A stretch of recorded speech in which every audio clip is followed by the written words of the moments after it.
story yesterday about AI. AI could pose extinction-level threat to humans. Clear and urgent need to intervene. State Department. State Department. Well, there has always been, and I've done talks on this over the years since 2015, and you have from the talking heads in the AI space, right, from Elon Musk to Jeff Bezos. There's this huge continuum, and you've got Elon Musk who said, hey, AI, even as far back as 10 years ago, saying, hey, it's as dangerous as nukes, right? And then you've got Jeff Bezos who's got a more positive spin on it and says, hey, it's a golden age. So I think when you look at all the industry leaders and you look at, there's a gamut of it out there, but it's definitely, and then of course when you take it up a level global, right, there's a really big Eastern philosophy of incorporating AI versus a Western philosophy, which is more xenophobic, and it's kind of, we're so much more in Western culture, so much more careful about it, we're very worried about it. But on the Eastern side, there's no problems with it. Hey, put AI in law enforcement, put AI in robots, so it's an interesting dynamic that's developing. So yeah. I'm just sitting here thinking about it, trying to figure out what direction to go with it, because it's happening so fast. But isn't it? I'm going to keep on the theme that you had there, Jeff. And isn't it just really a sad truth that mankind, we are excellent at figuring out how to take things that can transform our life and use them to destroy our lives. We are the best. Sure. Well, humans have been, it's through, unfortunately, thousands and thousands and thousands and thousands of years, right? Warfare has been one of the primary mechanisms for technological development. And so much of what we've been doing and developing over the years and the technology we have comes from the internet, comes from the military, right? It was something that we now use to disseminate information globally.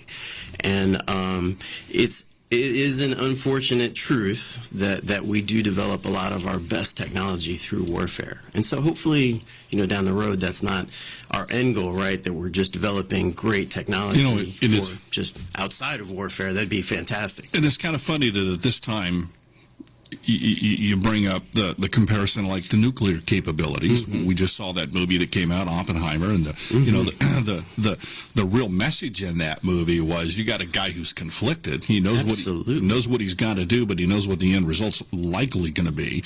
We have the same thing with AI. I remember, there was some legislation over something that now seems silly, but I don't remember what it was several years ago, that they were trying to ban it from ever happening. Well, the fact of the matter is, when it comes to technology or when it comes to advancing any science, there is no legislation that will ever stop it. The best bet is how to use it properly, because you cannot stop progress. It's just the nature of the momentum. Yeah. And AI is the next logical step in that. We're never going to be able to stop it. Yeah. So how do we use it to our benefit rather than to our detriment? Absolutely. Well, in terms of the benefit part of it, it's just there's so much that can be leveraged from what we've been developing and the speed and the advancement. And not just, we talk about warfare, right? And that's definitely a heavy topic. I was just at Command and General Staff College in Fort Leavenworth at a National Security Roundtable conversation specifically talking about AI and warfare. And it was a really interesting conversation. Now, on the other side of it is there are so many opportunities around search and rescue, saving lives, doing good with AI. That's not part of that conversation, right? So, or I should say, an extension of the defense conversation. So, there's just an imperative for us as humanity that we have some kind of governance structure, and there are. I think if for people out there, as an example, I'm sure everyone's heard of ChatGPT. We've talked about it here regularly. That it's not just this AI mechanism that's running without supervision.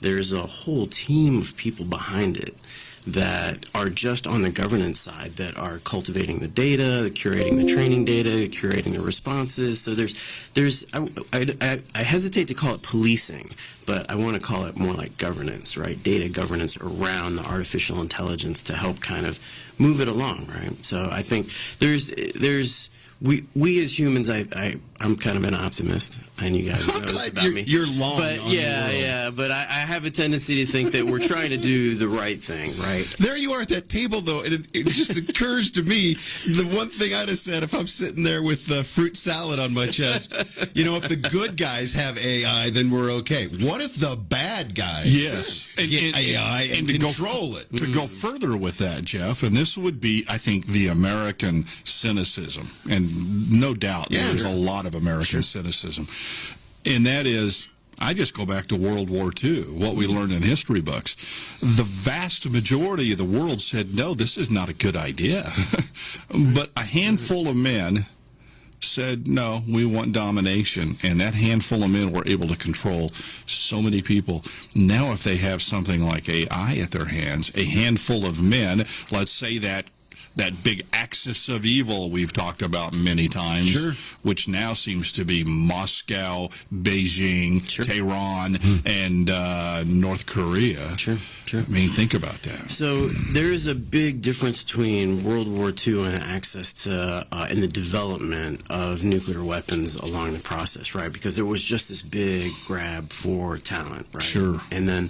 And the big difference between, I would say, one of the big things around the need to curate that technical talent back then was absolutely paramount, right? Speed was of the essence. You got to get these people in the U.S., and then, of course, Japan was also doing the same thing, and then we were doing the same thing. And they all came out of the same region, too. Well, not just the same region. You could forget that there was a biological weapons program that Japan was vastly ahead of us on, and so the United States. And so we were stealing talent from Japan as well as Germany and Austria, and just as much talent as we could pull. We were granting everybody, like, if you've got the talent, bring them in. Now, the differences here, where I'm going is, artificial intelligence technology is open source. So everybody has access to it. So it's not like this technology that we say, hey, it's sequestered in like these large corporations. Like, for the whole intent behind OpenAI was for that to be freely available. So they're actually open source models, these large language models that actually outperform OpenAI's 3.5 version of ChatGPT, and they're freely accessible. You can go get them. You can download them. You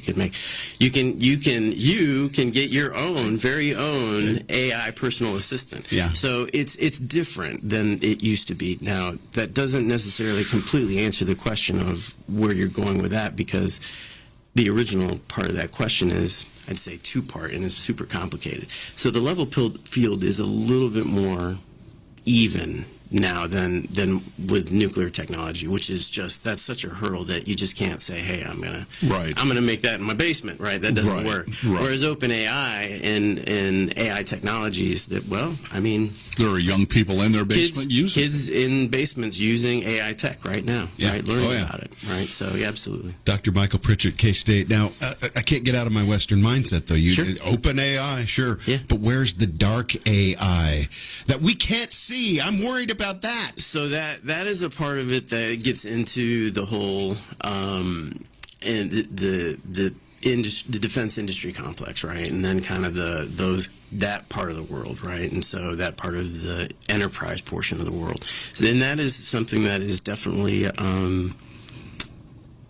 an area that needs, I should say, oversight. It's unfortunately the cat's out of the bag in that regard. So the U.S. is developing collaborative combat aircraft, CCA initiative. We were just talking about this at CGSC here recently, and then you've got near peer adversaries in Asia that don't hesitate, right? We as a culture on the Western side, we had problems with putting munitions on robots. The thing is that the American public got around to understanding that, hey, this is okay. They're just flying robots. they're autonomous systems that fly and operate in the sky. Yeah. And we're fine now. We've come to grips with it, right? But you just made a point that other countries don't really have that hesitation. They don't. And so it's really kind of pirate rules. I hate to say it this way, but when it comes to warfare, it's what people can do and what people can't do. And when it comes to warfare, I mean, if I can field munitions on a robot, and Ukraine changed the game, right? I mean, it changed. Everybody's been following.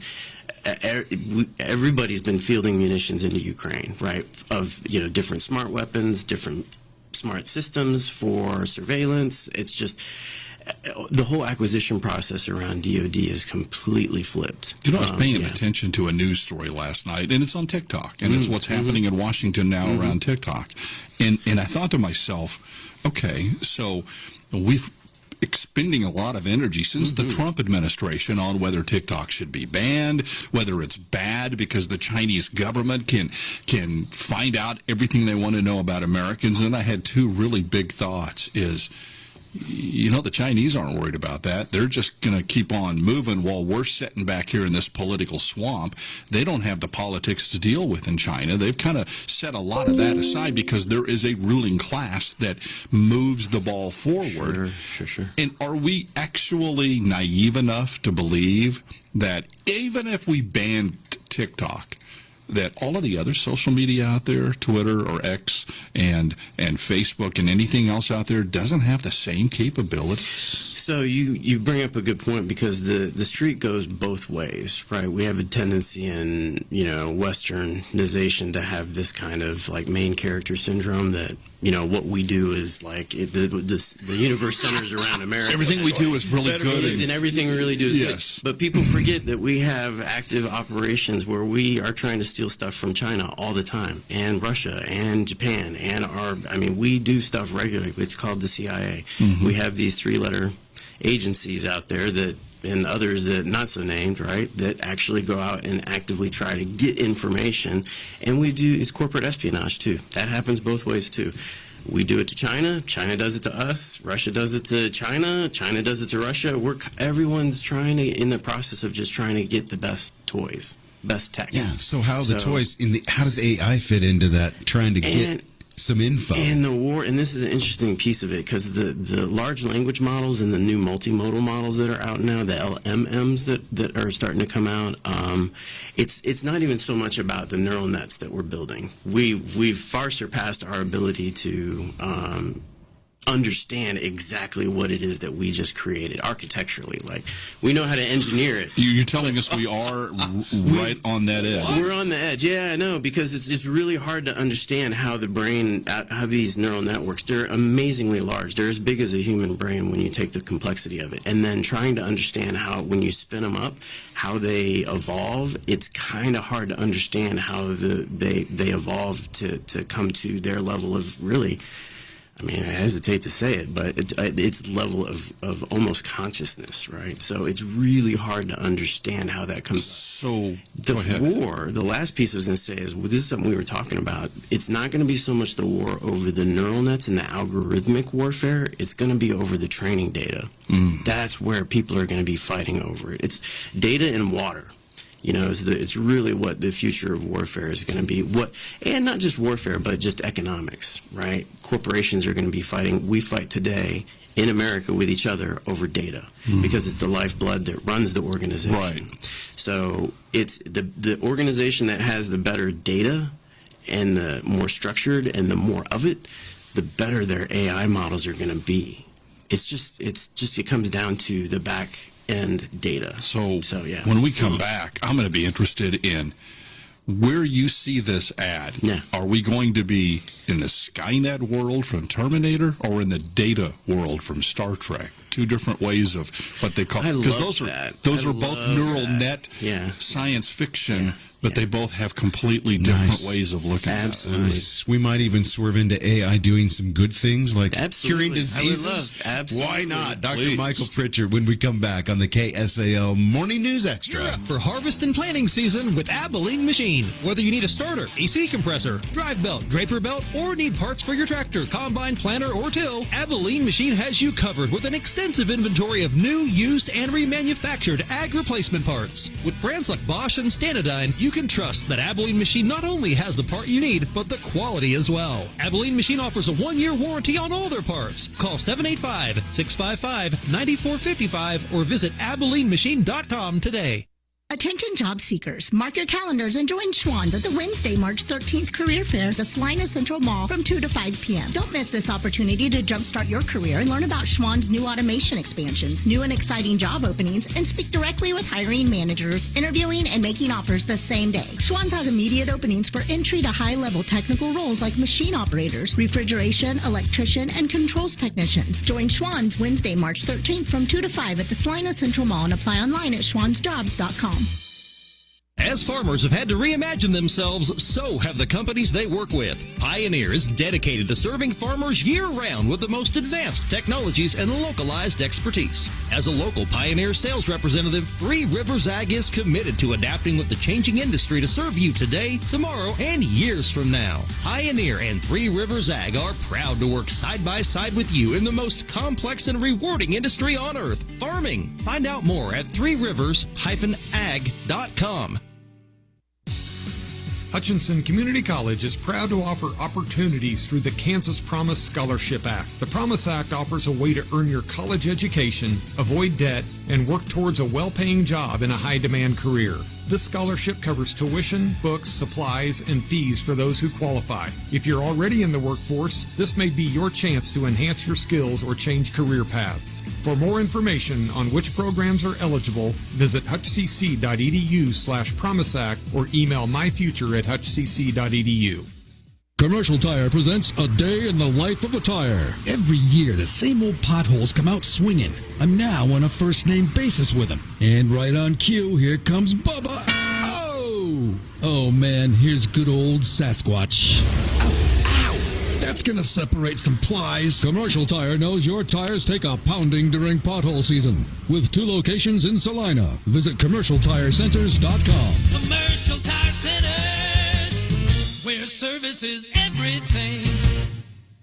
This is Jeff with Vanderbilt's in Salina, and we are having a sale on all of our hunting goods. Almost everything in the store is on sale. Arrows, broadheads, releases, game cameras as low as $29.99. All of our Vortex binoculars are on sale. And if you need a quality hunting pack, now is the time to come in and pick one up. Supplies are limited. There's also great deals on hunting chairs, too. This is at Vanderbilt's in Salina.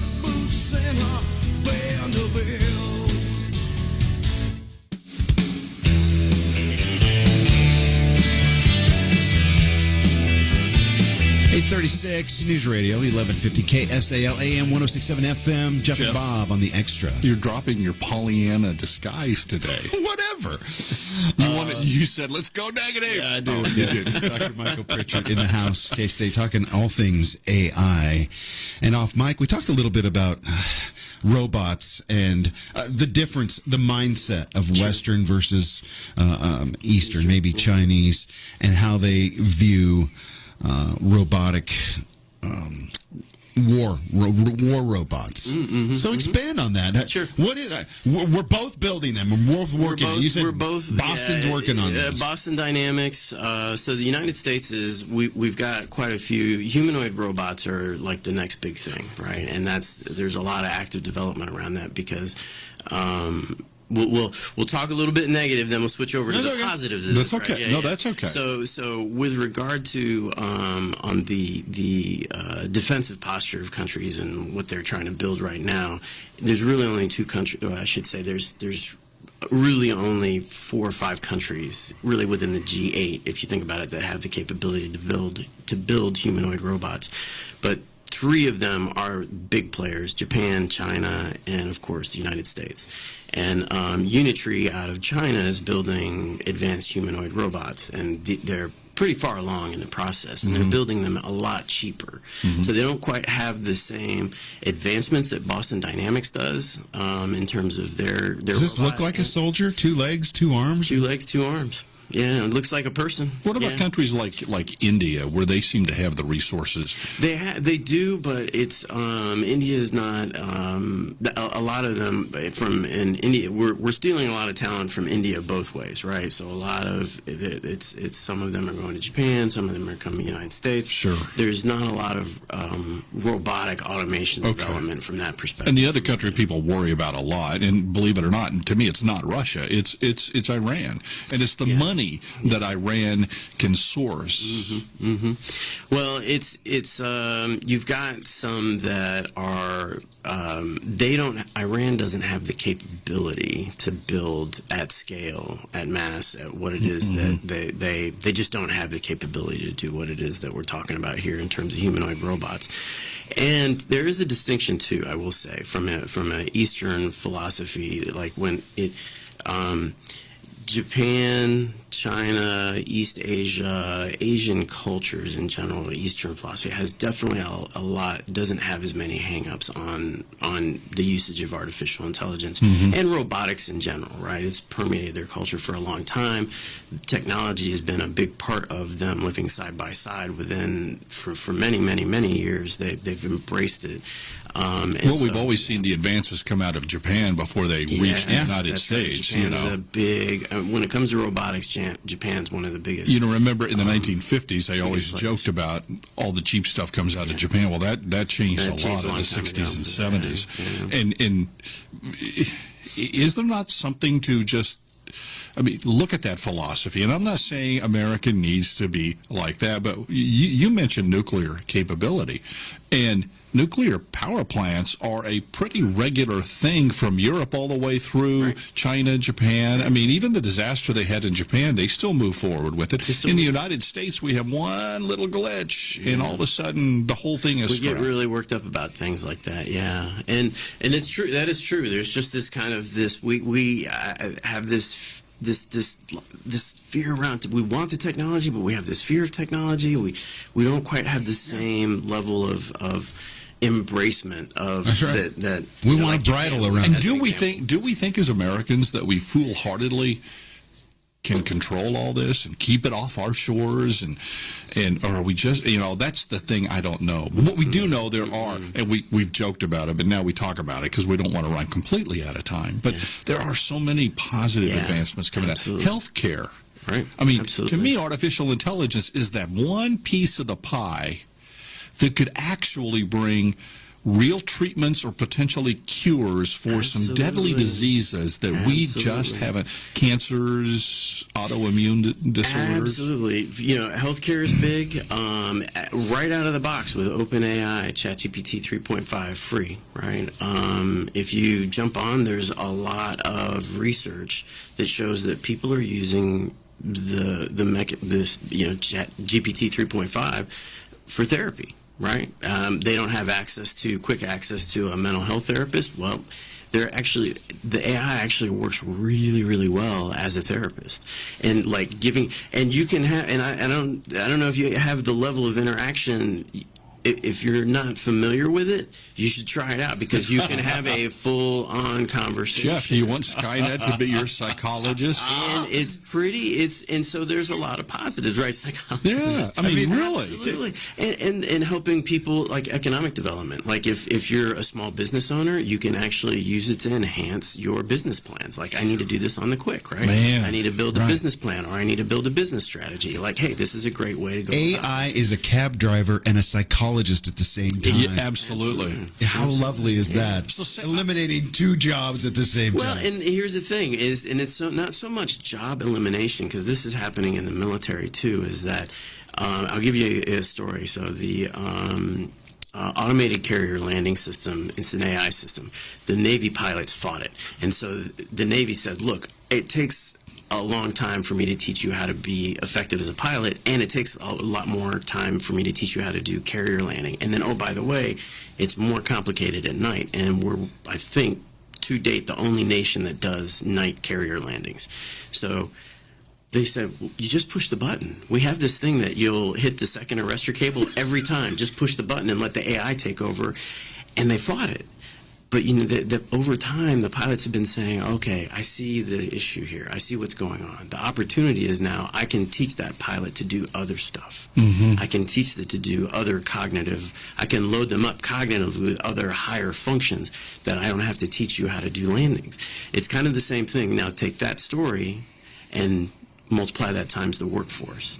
If more people have our own personal assistant to do mundane tasks like, hey, I need you to manage my schedule. Yes. I need you to cook my food. Yes. I need you to, it frees me up hours throughout the day, and then multiply that times through the week, through the month, through the year. You're talking about thousands of hours saved that you could otherwise be used towards learning something new, something different. So what will happen is it elevates the workforce, right? There's a big positive spin to this too. What I hear is the fear of the unknown. If we don't know what it is, we fear the worst. Sure. We do. Sure. That's Absolutely. where movies come in, like Skynet and the Terminator. Right. That's the worst. Yeah. Or the positive is the Gene Roddenberry who says, I see technology freeing our minds up to do things that are more important to us. What I see is it's not my grandpa's Popular Mechanics magazine, which I'd love the magazine. And you're looking into the future by 20 years. This stuff is changing. The last time we talked 3 months ago, It's changed. It is light speed. Rapidly evolving.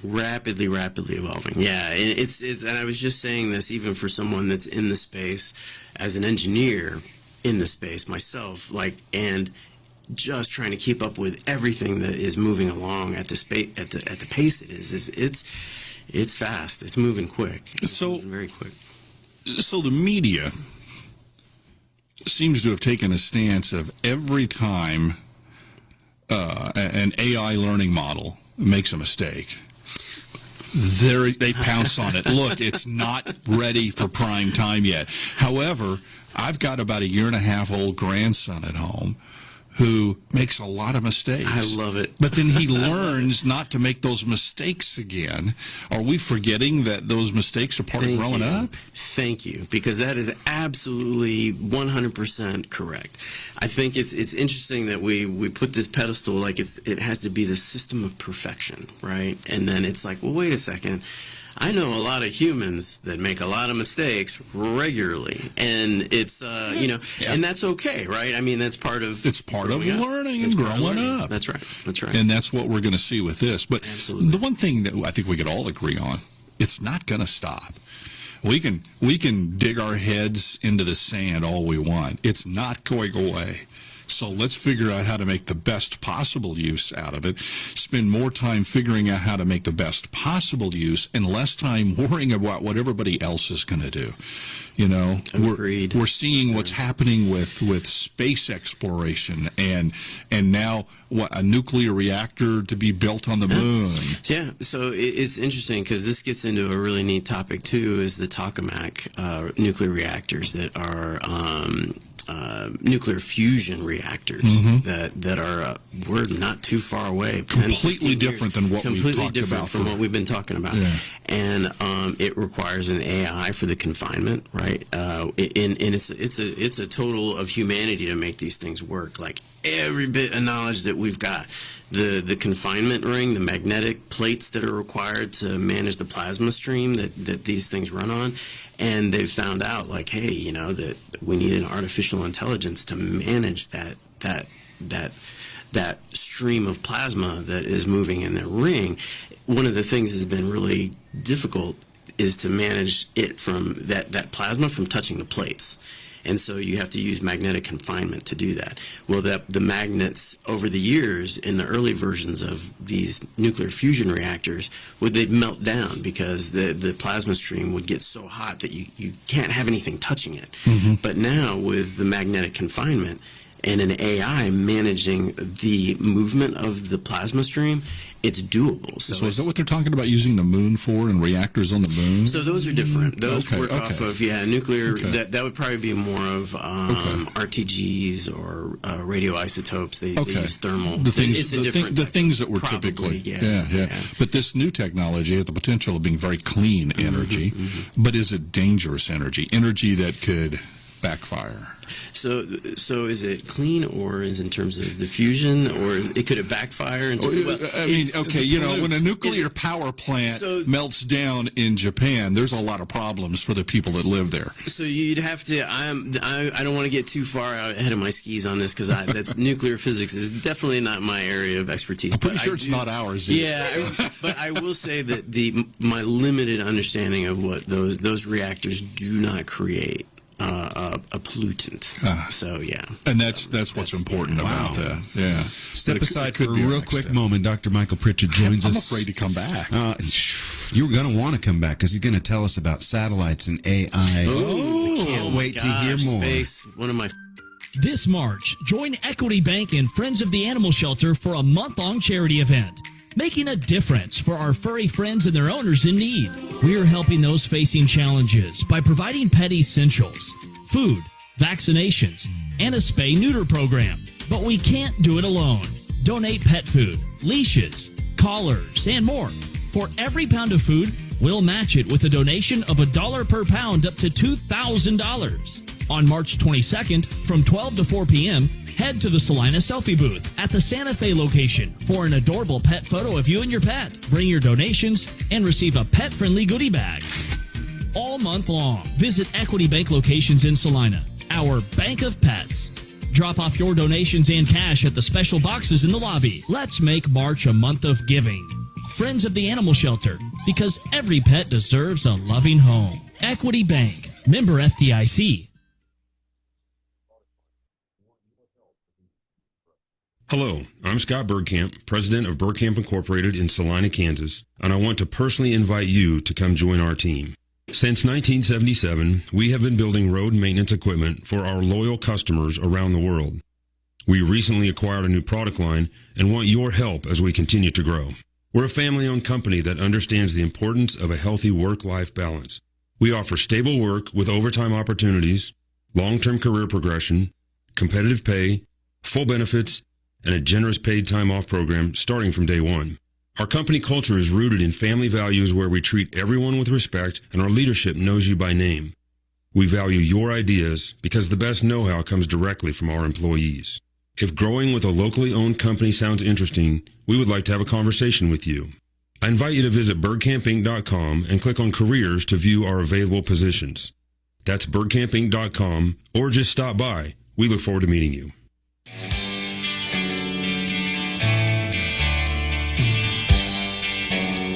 850 News Radio, 1150 KSAL AM 1067 FM. Jeff and Bob on a beautiful Wednesday. In studio, it's Dr. Michael Pritchard from Kansas State University.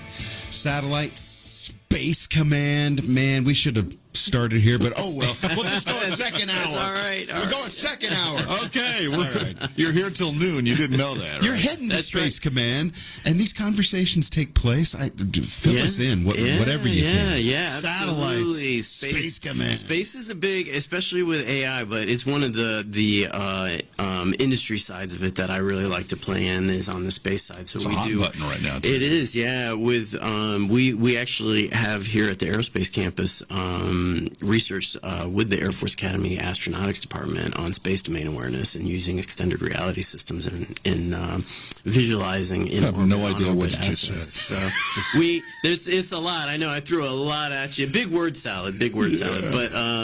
But yeah, we're AI plays a huge part in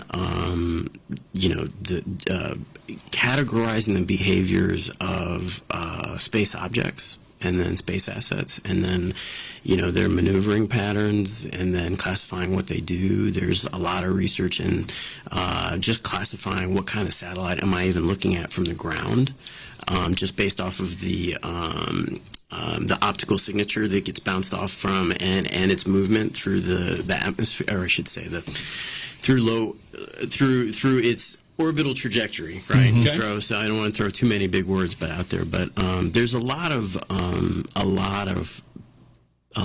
research in this space for just systems integration, but artificial intelligence as well, and autonomous systems and control of aircraft or spacecraft rather.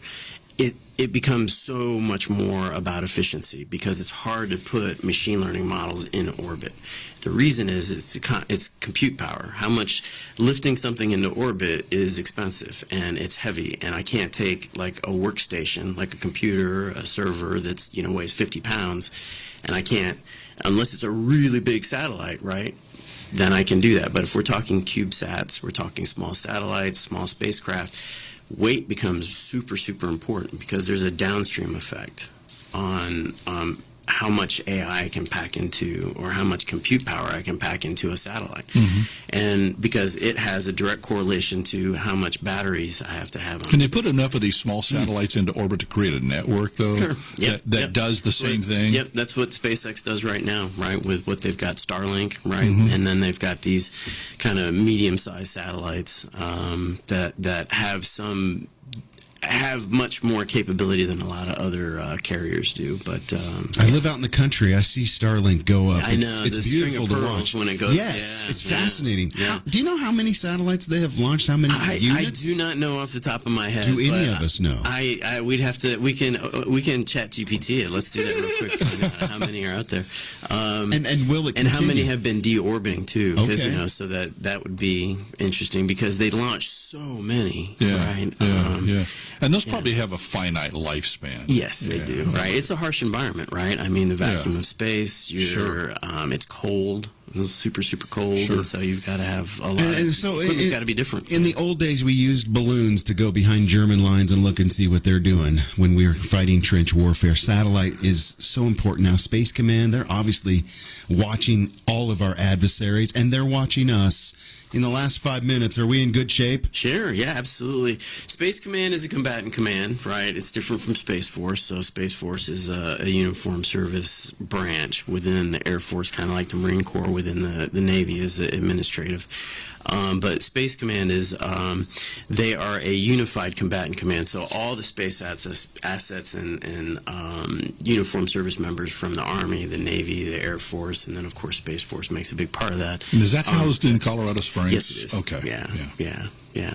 And so there's a lot of openness actually right now because it's the Space Command is the smallest of all of the commands, and Space Force is the smallest of all of the branches. They're the newest one, but they rely a lot on civilian general schedule employees to help augment what it is that they do. They also rely a lot on the universities to help bring R&D into what it is that they want to do. So it's a unique setup, and it's pretty exciting about what it is that they're doing in that space. But and this is an interesting thing. You talked Star Trek earlier. Yeah. I think what's interesting is how sometimes on a fun note. A lot of times sci-fi, when you watch science fiction and, Star Trek or something, like the stuff they think about is just so far in the future. Like, we'll never get there. We'll never get there. Like the ship's computer, as an example, on Star Trek. Well, what we've created now far outstrips what the ship's computer Absolutely. does. Yeah, Absolutely. The conversations that you can have with large language models and large multimodal models that are out there right now, I was just thinking about this the other day. I'm like, yeah, that's one of those areas where humanity is moved beyond what was presented in sci-fi. So it's kind of interesting. Yeah. I think it's fascinating to go back and watch like those old Star Trek shows with their little communicators or with their little tablets that are really giant. And I think, well, we're already beyond that. Yeah, we're beyond that. I mean, we really are. Yeah, absolutely. But, we always wonder which came first, the science or that. But maybe it's the vision of some of those people that leads to science going a certain direction. Absolutely. There's an anthropological concept around Hollywood and around that, and so the entertainment industry at large creates this kind of cultural buffer, so that as this ideation eases us in. Exactly. Thank you. That's right. That's exactly right. Yes. Okay. Can AI? Last question. Can AI have a sense of humor? Can it be creative? Ooh. Now that Great way to is end the show. I do believe so. Just based on what I've in my interactions, and then what I've asked it to do, and it's getting that much more creative. As an example, right? The multimodal models. So quick sidebar. Large language models only processed on text data. So think Wikipedia, things like that, encyclopedias. But Sure. multimodal It's your boring models smart friend. Right, and it created some issues early on, right? It would get some stuff wrong because it's just purely getting its data from textual sources. But multimodal models can get its information from sound, images. It can pictures, right? It can. So this idea of it being able to it's think of it as the way the human brain operates, right? So it's like it's now got eyes and ears. And then the idea is that I've got a multimodal model that can process more information. And there's a new tool that just came out called Sora, Sora. And it blew everyone away because you give it a prompt, say, hey, I want you to make me a movie. And it creates a movie for you. Like Hollywood grade movie. Goodness. It's crazy. Yeah. And it opened up a lot of conversations. So I think to answer your question, yes. Yeah. There is a creativity component. We've scratched the surface today. Barely. Thanks, Barely. Dr. Michael Pritchard, Kansas State. How do folks get a hold of you? If they have a question, can they get a hold of you? Absolutely. So two ways, of course. Yep. You can go to salina.kstate.edu. You can look me up there. I don't mind handing out my email address. Yeah. It's mjp001@ksu.edu. And feel free to email me, and I'm happy to answer questions. We're happy to bring him back. We'll do it. But now we have to say bye-bye. Have a great Wednesday, As always, everybody. thank you for For more having than me. 80 years, News Radio 11.